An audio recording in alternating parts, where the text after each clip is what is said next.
तो देखो, programming language में जो डेटा टाइप होता है वो ये बताने के लिए होता है कंप्यूटर को कि आप वेरिएबल में क्या स्टोर कर रहे हो। ठीक है, मतलब किस टाइप का डेटा स्टोर कर रहे हो, स्ट्रिंग कर रहे हो, नंबर कर रहे हो, इस टाइप का। ठीक है, तो कुछ डेटा टाइप डिफाइन होता है हर एक लैंग्वेज का अपना। अब देखो, बात यह है कि अगर डिफाइन ना हो कोई डेटा टाइप तो कंप्यूटर डिसाइड कैसे करेगा कि क्या करना है। अब आप पूछोगे कि क्या डिसाइड करना है, तो जैसे देखो, इससे पहले हमने क्या बताया था, let X equal to 5 plus string वाला 5। ठीक है, अब बताओ, अब ये कंप्यूटर कैसे डिसाइड करेगा कि इसको क्या करना है। अब कंप्यूटर ने पहले से डिफाइन कर रखा है कुछ चीज कि हाँ भाई, जो कोट में रहेगा उसको स्ट्रिंग मानेंगे, जो कोट में नहीं रहेगा वो एज अ नंबर रहेगा। ठीक है, और जो अल्फाबेट अगर स्ट्रिंग में नहीं है तो वो क्या माना जाएगा, वो वेरिएबल का नाम माना जाएगा। तो ये सब चीजें अगर डिफाइन नहीं करेगा तो डिसाइड कैसे करेगा। ठीक है, तो हमारे पास कुछ डेटा टाइप होता है जो हर एक प्रोग्रामिंग लैंग्वेज में अलग अलग माना जाता है, लेकिन बेसिक हर प्रोग्रामिंग लैंग्वेज में सेम ही होता है ऑलमोस्ट। अच्छा, उस डेटा टाइप से पहले मैं एक चीज और बता देता हूं आपको कि देखो, ये दो डेटा टाइप आपको ऑलरेडी बता चुका हूं मैं, नंबर और स्ट्रिंग। अब देखो, बहुत सारे प्रोग्रामिंग लैंग्वेज जैसे सी प्लस प्लस या और भी बहुत सारे हैं, उसमें क्या होता है कि डेटा टाइप जो होता है वो आप एक बार जो डिक्लेयर कर देते हो उसको चेंज नहीं कर सकते। मतलब ये है कि जब डेटा टाइप आप बना रहे होते हो ना, जब कोई वेरिएबल बना रहे होते हो तो उसी से मैं बताते हो कि इस वेरिएबल में कौन सा डेटा टाइप का डेटा स्टोर होगा। लेकिन जावास्क्रिप्ट में क्या होता है कि एक वेरिएबल में आप कितनी मर्जी चेंज कर लो डेटा टाइप। मान लो पहले मैंने स्टोर किया x, अब देखो यहां पे क्या हुआ, लेट x इक्वल टू 5। अब अगर मैं चाहता हूं कि अभी क्या है, x वेरिएबल में एक नंबर स्टोर है। ठीक है, अब मैं चाहता हूं x वेरिएबल में स्ट्रिंग स्टोर करना है, तो वो मैं कर सकता हूं।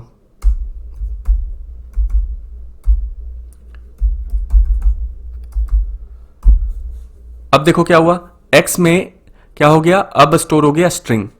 तो देखो, ये जावास्क्रिप्ट में पॉसिबल है कि आप एक वेरिएबल का डेटा टाइप आप बार बार चेंज कर सकते हो। ठीक है, तो इसलिए इसको बोलते हैं डायनेमिक डेटा वेरिएबल, कि आप चेंज कर सकते हो।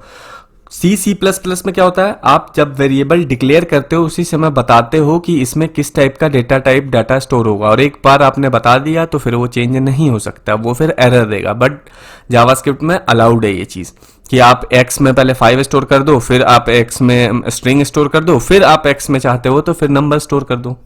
अब देखो, पहला जो डेटा टाइप होता है वो होता है स्ट्रिंग।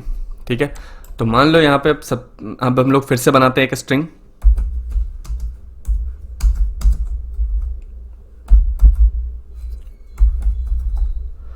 तो देखो, यहां पे मैंने एक वेरिएबल बनाया x, उसमें एक स्ट्रिंग स्टोर करवाया हेलो। अब देखो, स्ट्रिंग दो तरीके से डिनोट किया जाता है, एक तो डबल कोट से और एक सिंगल कोट से। तो यहां पे हम लोग ये भी कर सकते थे।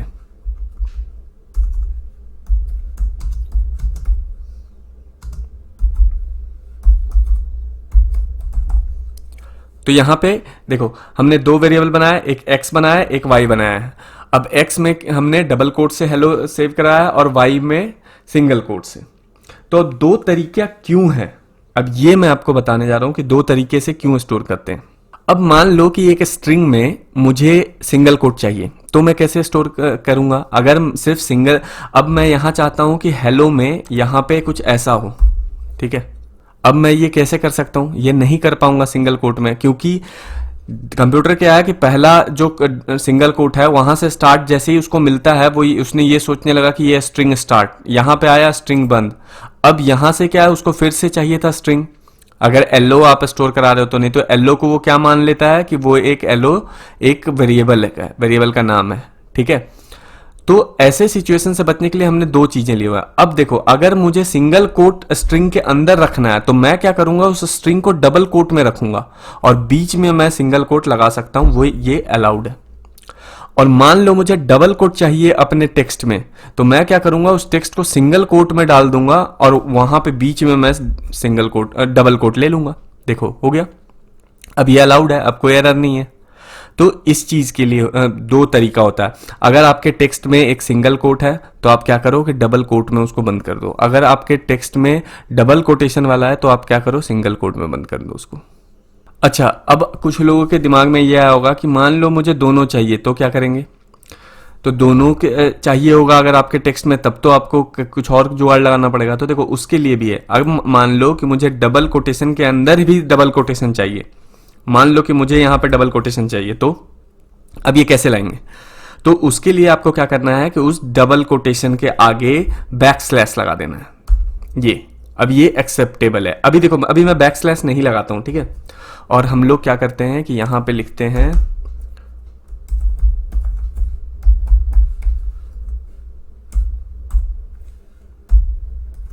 अभी हमने क्या किया, x में ऐसा लिखा है कुछ और लॉग करा दिया उसको कंसोल में। अब देखो अगर मैं रिफ्रेश करूंगा तो क्या होगा, यहां पे बोल रहा है अनएक्सपेक्टेड आइडेंटिफायर। ये लाइन नंबर भी बताता है, याद रखना, ये डिबगर 1 लाइन नंबर पे है एरर। अब देखो 1 नंबर पे हमने गलती कर रखा है। अब इसको सही करने का तरीका क्या है कि आप यहाँ पे डबल कोटेशन के आगे बैक स्लैश लगा दो। बैक स्लैश लगा दिया। अब मैं इसको सेव करता हूं। अब देखो एरर हट जाएगा और वो प्रिंट हो जाएगा। देखो हो गया। तो ये तरीका होता है स्ट्रिंग को प्रिंट करने का। अगर मैं यहाँ पे चाहूँ तो सिंगल कोट भी उसी तरीके से लगा सकता हूँ। एक बैक स्लैश लगाया और सिंगल कोट लगा दिया, ये काम करेगा, ये कोई एरर नहीं देगा। अब जो दूसरा डेटा टाइप होता है वो है नंबर डेटा टाइप। उसमें नंबर में तो मैंने आपको बता ही रखा है कि आपको क्या करना है। आप क्या करते हो कि यहाँ पे बिना कोटेशन के अंदर नंबर डालते हो, या तो आप होल नंबर डाल सकते हो, या फिर अगर आप चाहो तो डेसिमल नंबर भी डाल सकते हो, जैसे 34.30। ये दोनों वैलिड है, ठीक है। तो नंबर दो ही तरह के होते हैं, आप वो दोनों डाल सकते हो। अगर आपको नेगेटिव नंबर बनाना है तो आप इसके नंबर के आगे नेगेटिव साइन लगा दो, ये वैलिड है। इसके बाद जो आता है हमारे पास एक डेटा टाइप, उसका नाम है बूलियन। बूलियन में दो ही वैल्यू होती है, एक ट्रू या फॉल्स। इसका भी बहुत ज्यादा यूज होता है जब आप कंडीशनल ऑपरेटर लगाओगे। कंडीशनल मतलब कि कोई कंडीशन चेक करना है कि 2 इज ग्रेटर देन 3, ये चेक करना है तो बूलियन काम आता है। तो जब आप ऐसा कुछ कंडीशन चेक करते हो ना कंप्यूटर प्रोग्राम में, तो वो रिटर्न करता है बूलियन वैल्यू। या तो ट्रू रिटर्न करेगा या फॉल्स रिटर्न करेगा। उसके अलावा क्या हो सकता है, देखो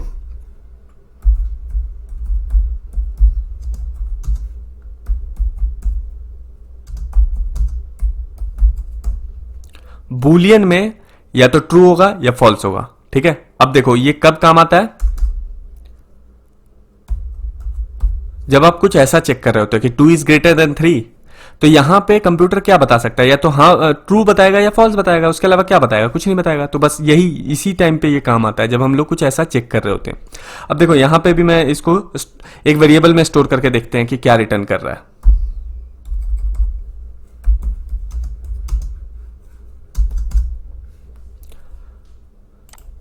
हमने एक वेरिएबल बनाया लेट एक्स और उसमें ये कंडीशन स्टोर करवा दी। अब देखते हैं क्या स्टोर करेगा वो।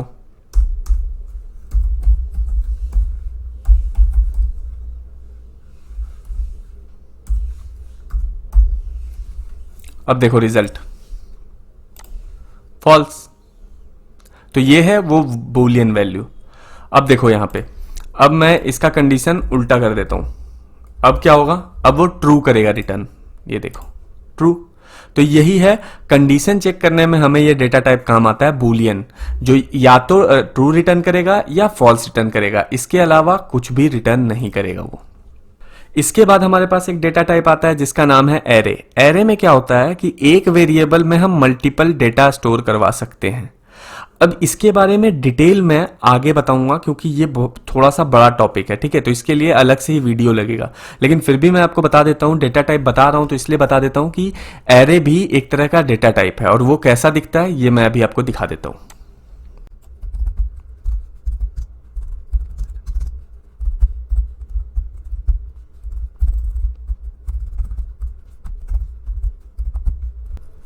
तो जो एरे होता है वो कुछ इस तरीके से दिखता है। अब देखो पहले हम लोग क्या करते थे कि एक वेरिएबल बनाते थे x, उसमें सिर्फ क्या स्टोर करते थे, सिर्फ एक वैल्यू स्टोर करते थे। अब यहां पे हम क्या कर रहे हैं, 3 वैल्यू स्टोर कर रहे हैं एक ही वेरिएबल में। अब इसको एक्सेस कैसे करना है, क्या करना है, सब कुछ मैं बताऊंगा, ठीक है। एक उसके लिए अलग से ही वीडियो होगा।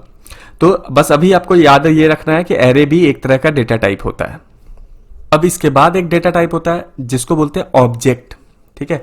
तो ऑब्जेक्ट में भी हम मल्टीपल डेटा स्टोर करवा सकते हैं एक सिंगल वेरिएबल में। सिंगल वेरिएबल एक ऑब्जेक्ट बन जाता है और वो ऑब्जेक्ट में हम लोग मल्टीपल डेटा स्टोर कर सकते हैं। वो भी मैं अलग से वीडियो बनाऊंगा क्योंकि वो भी बड़ा टॉपिक है, बट अभी बस आप एक सिंटेक्स देख लो कि वो कैसा दिखता है और क्या होता है, ठीक है। तो वो भी एक डेटा टाइप है और याद रखना है आपको कि ऑब्जेक्ट भी एक तरह का डेटा टाइप है।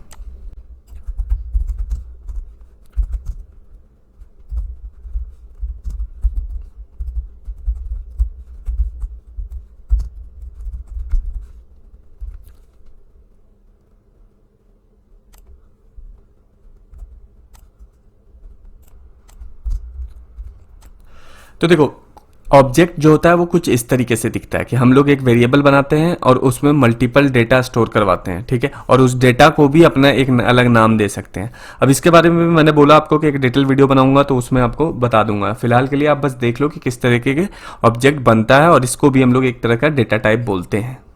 अच्छा, इससे पहले मैंने आपको एक चीज और बताया था, अनडिफाइंड। अनडिफाइंड भी एक तरह का डेटा टाइप है। तो अनडिफाइंड क्या होता है कि मैंने आपको बताया था जब आप वेरिएबल डिक्लेयर कर दो बट उसमें कुछ स्टोर मत कराओ, तो उसके अंदर क्या स्टोर्ड है, अनडिफाइंड।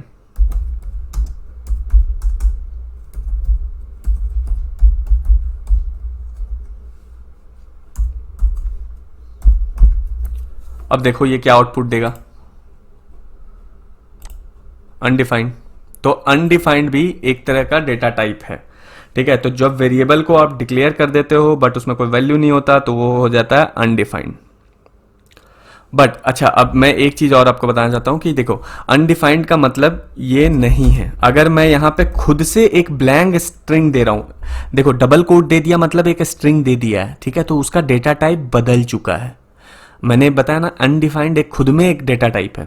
तो अब जब तक हमने कुछ असाइन नहीं किया था वो अनडिफाइंड था। जैसे ही हमने असाइन किया, हमने भले ही ब्लैंक स्ट्रिंग दिया, डबल कोट लगाया तो मतलब स्ट्रिंग हो गया, लेकिन उसके अंदर कुछ भी नहीं है। अब देखो, अब अगर मैं इसको रिफ्रेश करता हूं तो यहां पे हट जाएगा, ये अनडिफाइंड हट गया। तो ये चीज याद रखना है कि जब भी आप डबल कोट लगा देते हो वो एक स्ट्रिंग में बदल जाता है तो वो अनडिफाइंड नहीं रहता। बट यहां पे इक्वल टू और ये डबल कोट नहीं डालोगे तो वो अनडिफाइंड में आएगा।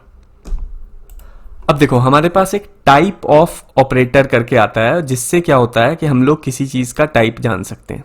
जैसे अब यहाँ पे console.log में मैं एक काम करता हूं, x में क्या करते हैं, यहां पे हम लोग एक ऑपरेटर लगाते हैं जिसका नाम है टाइप ऑफ, ठीक है। टाइप ऑफ एक ऑपरेटर है, उसको उसके बाद स्पेस देते हैं और यहां पे लिखते हैं 10। अब मैंने इसको सेव किया। अब देखो x में क्या स्टोर होगा, नंबर।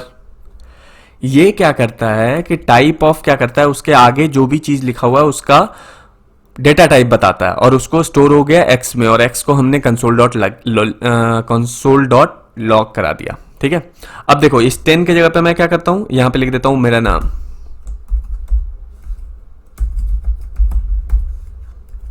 अब क्या होगा डेटा टाइप, स्ट्रिंग। देखो, स्ट्रिंग हो गया।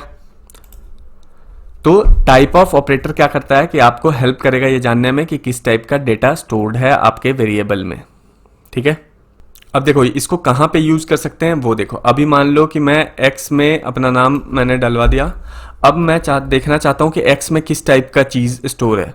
तो जब आप ऐसे आउटपुट करोगे, इसको करोगे, तो मेरा नाम यहां पे प्रिंट हो रहा है। अब x में किस टाइप का डेटा स्टोर है ये कैसे जानेंगे, इसके आगे हम लोग लगा देंगे टाइप ऑफ।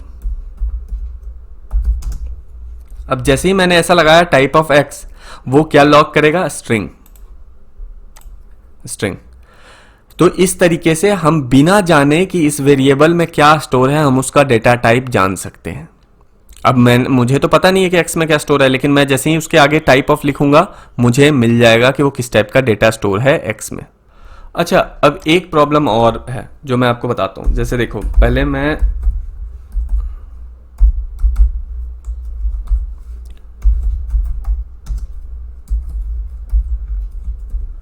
मैंने यहां पे लिखा हेलो विश्वजीत और अलर्ट करा दिया इसको, ठीक है। अब देखो क्या होगा, मैं रिफ्रेश करता हूं, यहां पे आ रहा है हेलो विश्वजीत, ठीक है, आ गया। अब मैं चाहता हूं कि जो भी x में स्टोर है वो यहां पे आउटपुट हो, तो उसको कैसे आउटपुट कराएंगे। तो देखो, एक तरीका तो ये है हमारे पास कि हम लोग हेलो को एज अ स्ट्रिंग कराएं और इसको एज अ वेरिएबल, ठीक है। तो मैं विश्वजीत यहां से हटा देता हूं और इसके आगे मैं वेरिएबल ले लेता हूं। अब देखो क्या होगा, ये हेलो अलग से प्रिंट होगा और ये अलग से प्रिंट होगा, ठीक है। मैंने प्लस इसलिए लगाया क्योंकि एक्स भी स्ट्रिंग है और ये भी स्ट्रिंग है, तो दोनों कंबाइन होकर आउटपुट आना चाहिए, ठीक है। तो देखो अब क्या होगा, अभी भी हेलो विश्वजीत आ रहा है। क्यों आ रहा है? क्योंकि हमारा विश्वजीत एक्स में स्टोर है। तो एक तरीका तो ये है कि एक नॉर्मल स्ट्रिंग और वेरिएबल को एक साथ कैसे हम काम में लाएं। दूसरा तरीका ये होता है कि आप स्ट्रिंग के अंदर ही वेरिएबल को यूज कर सकते हो। वो कैसे करते हैं वो देखो। आपको क्या करना है कि ये सब हटा देना है, प्लस और एक्स, और यहां पे आपको देना है डॉलर और करली ब्रेसेस ऑन ऑफ करना है। डॉलर करली ब्रेसेस लगा दिया। अब इसके अंदर हम लोग वेरिएबल लिखेंगे तो वो इजीली प्रिंट होगा। देखो देखो, पहले तो मैं क्या करता हूं कि इसको हटा देता हूं और यहां पे सिर्फ एक्स लिखता हूं, हेलो एक्स। तो अब देखो क्या करता है ये। अब देखो, अब मैं रिफ्रेश करूंगा, ये लिख देता है हेलो एक्स, ठीक है। अब मुझे क्या करना है कि मैं इसको डॉलर और करली ब्रेसेस के अंदर डाल दूंगा। ये देखो, डॉलर करली ब्रेसेस ऑन किया, करली ब्रेसेस बंद कर दिए। अब मैंने इसको सेव कर दिया। अब देखो क्या होगा,